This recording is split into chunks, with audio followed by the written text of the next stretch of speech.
ओम शांति। 27 अगस्त 2024। बाबा के महावाक्य। मीठे बच्चे, चैतन्य अवस्था में रह बाप को याद करना है। सुन्न अवस्था में चले जाना या नींद करना यह कोई योग नहीं है। प्रश्न: तुम्हें आंखें बंद करके बैठने की मना क्यों की जाती है? उत्तर: अगर तुम आंख बंद करके बैठेंगे तो दुकान का सारा सामान ही चोर चोरी करके ले जाएंगे। माया चोर बुद्धि में कुछ भी धारणा होने नहीं देगी। आंख बंद करके योग में बैठेंगे तो नींद आ जाएगी, पता ही नहीं चलेगा। इसलिए आंखें खोलकर बैठना है। कामकाज करते बुद्धि से बाप को याद करना है। इसमें हठ योग की बात नहीं है। ओम शांति। रूहानी बाप कहते हैं बच्चों को, यह भी बच्चा है ना। देहधारी सब बच्चे हैं। तो रूहानी बाप आत्माओं को कहते हैं आत्मा ही मुख्य है। यह तो अच्छी रीति समझो। यहाँ जब सामने बैठते हो तो ऐसे नहीं शरीर से न्यारा हो गुम हो जाना है। शरीर से न्यारा हो गुम हो जाना यह कोई याद के यात्रा की अवस्था नहीं है। यहाँ तो सुजाग हो बैठना है। चलते फिरते उठते बैठते अपने को आत्मा समझ बाप को याद करना है। बाप ऐसे नहीं कहते यहाँ बैठे बेहोश हो जाओ। ऐसे बहुत बैठे बैठे गुम हो जाते हैं। तुम्हें तो सुजाग होकर बैठना है और फिर पवित्र भी बनना है। पवित्रता बिगर धारणा नहीं होगी। किसका कल्याण नहीं कर सकेंगे, किसको कह नहीं सकेंगे। खुद पवित्र रहते नहीं और दूसरे को कहते हैं वह तो पंडित हो गया। मियाँ मिट्ठू भी नहीं बनना है। फिर वह दिल अंदर खाता रहेगा। ऐसे मत समझो हम सुन्न में चले जाते हैं, आंखें बंद हो जाती हैं। यह कोई याद की अवस्था नहीं है। इसमें चैतन्य अवस्था में रह बाप को याद करना है। नींद करना कोई याद करना नहीं है। बच्चों को कई पॉइंट समझाई जाती हैं। शास्त्रों में दिखाया गया है। सातवीं भूमिका में चले जाते हैं। उनको दुनिया का पता नहीं पड़ता है। तुमको तो दुनिया का पता है ना। यह छीछी दुनिया है। बाप को कोई जानते नहीं है। अगर बाप को जानते तो सृष्टि चक्र को भी जान जाए। बाप बतलाते हैं यह चक्र कैसे फिरता है। मनुष्य पुनर्जन्म कैसे लेते हैं। सत्युग में भल बड़ी आयु हो जाती तो भी बदसूरत नहीं कहेंगे। बाकी सन्यासियों का तो है हठ योग। आंखें बंद करना, गुफाओं में बैठे बैठे बदसूरत बन जाना। तुमको तो बाप कहते हैं गृहस्थ में रहते सुजाग रहना है। सुन्न में चले जाना यह कोई अवस्था नहीं है। धंधा आदि भी करना है। गृहस्थ व्यवहार भी संभालना है। सुन्न में नहीं जाना है। कामकाज करते बुद्धि से बाप को याद करना है। जरूर काम करेंगे, आंखें खोल कर करेंगे ना। धंधा आदि सब कुछ करते रहो। बुद्धि योग बाप के साथ हो, इसमें गफलत नहीं करनी है। दुकान पर बैठे आंखें बंद हो जाएगी तो कोई सामान ही ले जाएंगे और पता भी नहीं पड़ेगा। यह कोई अवस्था नहीं। हम देह से न्यारे हो जाते हैं।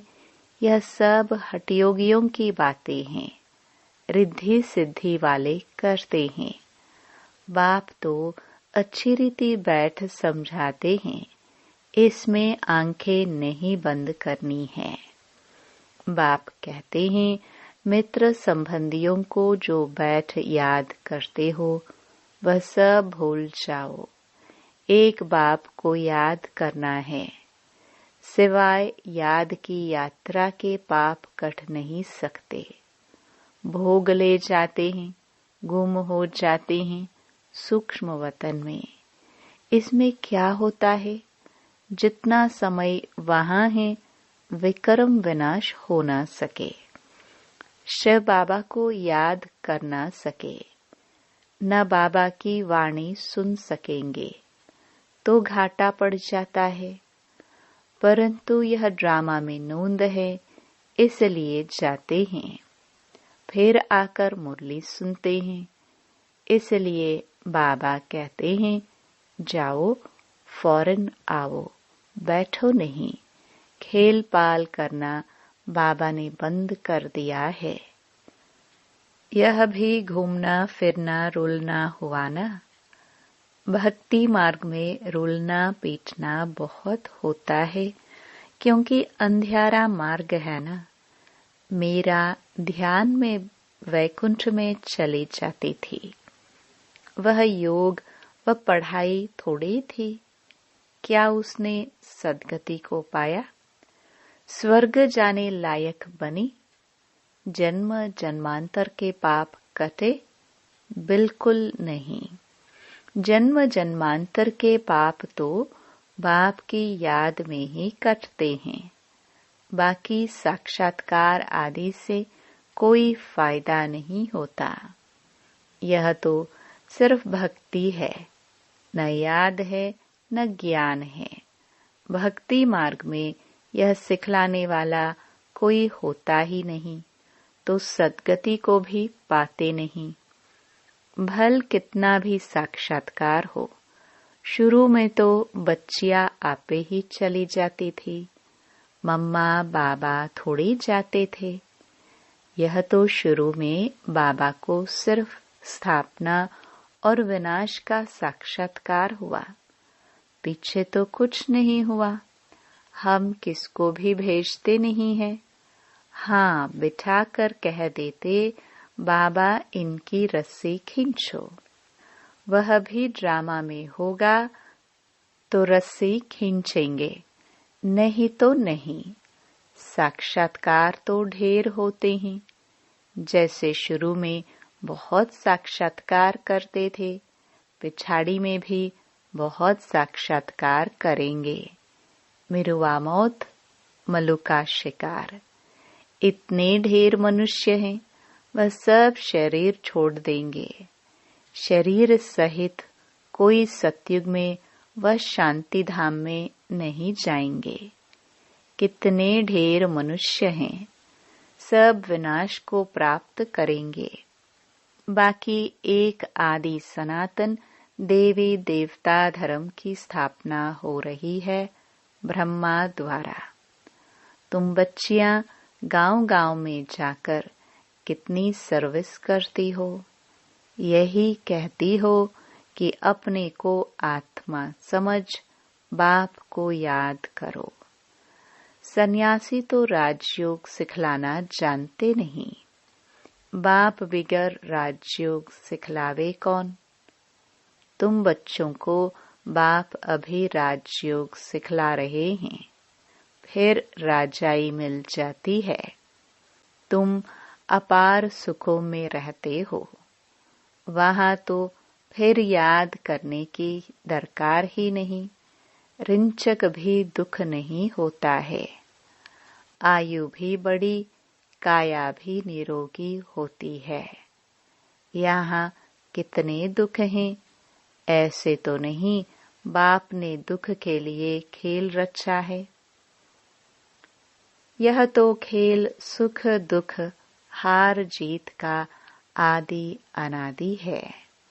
इन सब बातों को सन्यासी जानते ही नहीं तो समझा कैसे सकते।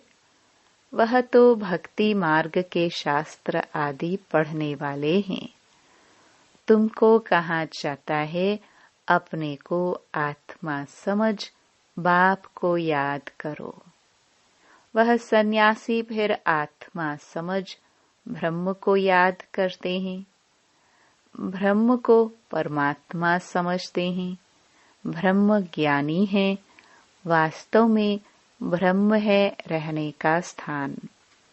यहाँ तुम आत्माएं रहती हो, वह फिर कहते हम उनमें लीन होंगे। उनका ज्ञान ही सारा उल्टा है। यहाँ तो बेहद का बाप तुम बच्चों को पढ़ाते हैं। वह कहते भगवान 40,000 वर्ष बाद आएगा। इसको कहा जाता है अज्ञान अंधियारा।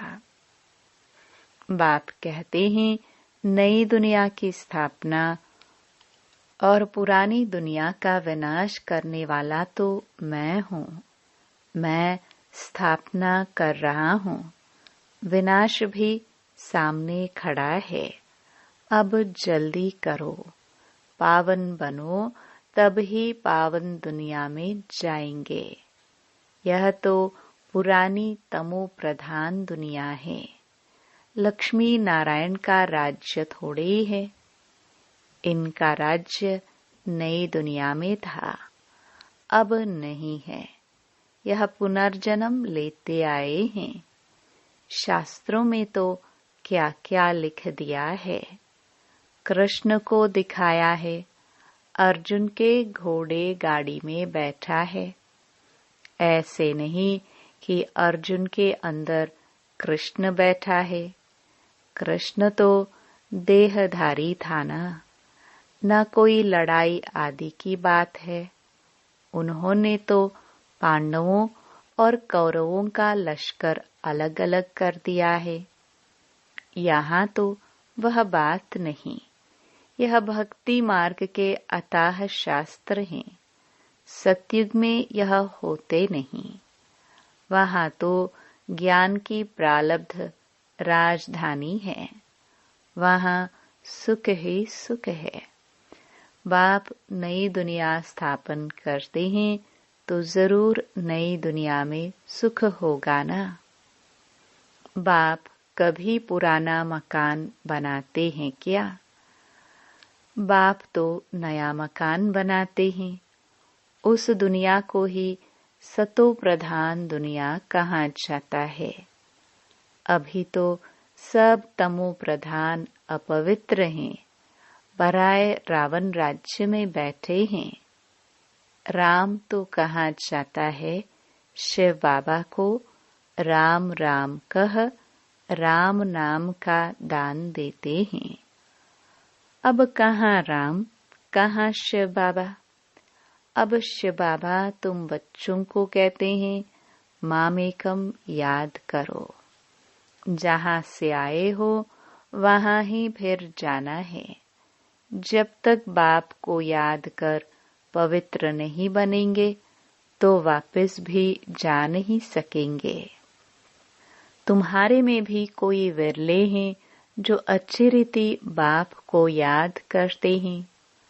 मुख से तो कहने की बात नहीं। भक्ति में राम राम मुख से कहते हैं। कोई नहीं कहेंगे तो समझेंगे यह नास्तिक हैं। कितना आवाज करके गाते हैं। जितना झाड़ बड़ा होता है उतनी भक्ति की सामग्री बड़ी होती जाती है। बीज कितना छोटा होता है। तुमको कोई चीज नहीं, कोई आवाज नहीं, सिर्फ कहते हैं अपने को आत्मा समझ मुझे याद करो। मुख से कहना भी नहीं है। लौकिक बाप को भी बच्चे बुद्धि से याद करते हैं। बाबा बाबा बैठकर कहते थोड़े हैं। तुम अभी जानते हो आत्माओं का बाप कौन है। आत्माएं तो सब भाई भाई हैं। आत्मा को और कोई नाम नहीं, बाकी शरीर का नाम बदलता है। आत्मा तो आत्मा ही है, वह भी परम आत्मा। उनका नाम है शिव। उनको अपना शरीर है नहीं। बाप कहते हैं मुझे भी अगर शरीर होता तो पुनर्जन्म में आना पड़ता। तुमको फिर सद्गति कौन देते। भक्ति मार्ग में मुझे याद करते हैं। अनेक चित्र हैं। अभी तो नरकवासी से स्वर्गवासी बनते हो ना। जन्म तो नरक में लिया है, मरेंगे स्वर्ग के लिए। यहाँ तुम आए ही हो स्वर्ग में जाने के लिए। जैसे कोई ब्रिज आदि बनाते हैं तो पहले फाउंडेशन सेरेमनी कर लेते हैं, फिर ब्रिज बनती रहती है। स्वर्ग की स्थापना का उद्घाटन फाउंडेशन सेरेमनी बाप ने कर लिया है। अब तैयारी होती रहती है। मकान बनने में टाइम लगता है क्या। गवर्नमेंट करने पर आए तो 1 मास में मकान खड़ा कर ले। विलायत में तो मकान तैयार मिलते हैं। स्वर्ग में तो बहुत विशाल बुद्धि सतो प्रधान होते हैं। साइंस की बुद्धि तीखी होती है। झट बनाते जाएंगे। मकानों में जड़ित भी लगती जाएगी। आजकल इमिटेशन देखो कितना जल्दी बनाते रहते हैं। वह तो फिर रियल से भी जास्ती चमकता है। और आजकल की मशीनरी से झट बना लेते हैं। वहाँ मकान बनने में देरी नहीं लगती। सफाई आदि होने में टाइम लगता है। ऐसे नहीं कि सोने की द्वारिका समुद्र से निकल आएगी। तो बाप कहते हैं खाओ पियो भल, सिर्फ बाप को याद करो तो विक्रम विनाश हो, और कोई उपाय नहीं। जन्म जन्मांतर यह गंगा स्नान आदि करते आए हो, परंतु कोई भी मुक्ति जीवन मुक्ति को तो पाते ही नहीं। यहाँ तो बाप पावन बनने की युक्ति बताते हैं। बाप कहते हैं मैं ही पतित पावन हूँ। तुमने बुलाया है, हे पतित पावन बाबा, आओ आ करके हमको पावन बनाओ। ड्रामा पूरा हुआ तो फिर सब एक्टर्स स्टेज पर होना चाहिए। क्रिएटर भी होना चाहिए। सब खड़े हो जाते हैं ना। यह भी ऐसे है। सभी आत्माएं आ जाएंगी, फिर वापस जाना होगा। अभी तुम तैयार नहीं हुए हो। कर्मातीत अवस्था ही नहीं हुई है, तो विनाश कैसे होगा। बाप आते ही हैं तुमको नई दुनिया के लिए पढ़ाने। वहाँ काल होता ही नहीं। तुम काल पर जीत पाते हो। कौन जीत पहनाते हैं? कालों का काल। वह कितनों को साथ ले जाते हैं? तुम खुशी से जाते हो। अब बाप आए हैं सबका दुख दूर करने, इसलिए उनकी महिमा गाते हैं। गॉड फादर, लिबरेट करो दुख से, शांति धाम सुख धाम में ले चलो। परंतु यह तो मनुष्यों को पता नहीं कि अभी बाप स्वर्ग की रचना रच रहे हैं। तुम स्वर्ग में जाएंगे, वहाँ झाड़ बहुत छोटा होगा, फिर वृद्धि को पाएगा। अभी और सब धर्म है, वह एक धर्म है नहीं। नाम रूप राजाई आदि बदल जाती है। पहले डबल ताज फिर सिंगल ताज वाले होते हैं। सोमनाथ का मंदिर बनाया है, कितना धन था। सबसे बड़ा मंदिर एक है जिसको लूट कर ले गए। बाप कहते हैं तुम पद्मा पदम भाग्यशाली बनते हो। कदम कदम पर बाप को याद करते रहो तो पदम इकट्ठे होंगे। इतनी कमाई बाप को याद करने से होती है। फिर ऐसे बाप को याद करना तुम भूलते क्यों हो? जितना बाप को याद करेंगे, सर्विस करेंगे, उतना ऊंच पद पाएंगे। अच्छे अच्छे बच्चे चलते चलते गिर पड़ते हैं। काला मुंह किया तो की कमाई चट हो जाती है। जबरदस्त लॉटरी गवा देते हैं। अच्छा, मीठे मीठे सिखिलदे बच्चों प्रति मात पिता बाप दादा का याद प्यार और गुड मॉर्निंग। रूहानी बाप की रूहानी बच्चों को नमस्ते। धारणा के लिए मुख्य सार। पहला, गृहस्थ व्यवहार संभालते हुए बुद्धि योग बाप के साथ रखना है। गफलत नहीं करनी है। पवित्रता की धारणा से अपना और सर्व का कल्याण करना है। दूसरा, याद की यात्रा और पढ़ाई में ही कमाई है।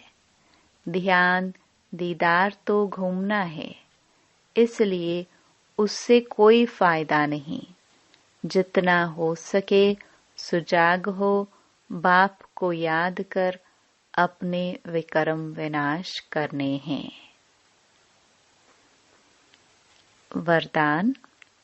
श्रेष्ठ स्मृति द्वारा श्रेष्ठ स्थिति और श्रेष्ठ वायुमंडल बनाने वाले सर्व के सहयोगी भव। योग का अर्थ है श्रेष्ठ स्मृति में रहना। मैं श्रेष्ठ आत्मा श्रेष्ठ बाप की संतान हूँ। जब ऐसी स्मृति रहती है तो स्थिति श्रेष्ठ हो जाती है। श्रेष्ठ स्थिति से श्रेष्ठ वायुमंडल स्वतः बनता है, जो अनेक आत्माओं को अपनी ओर आकर्षित करता है।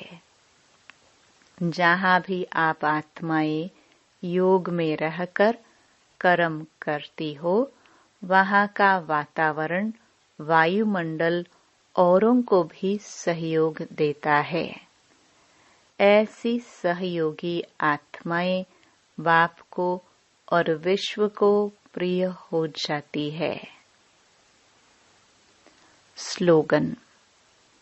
अचल स्थिति के आसन पर बैठने से ही राज्य का सिंहासन मिलेगा।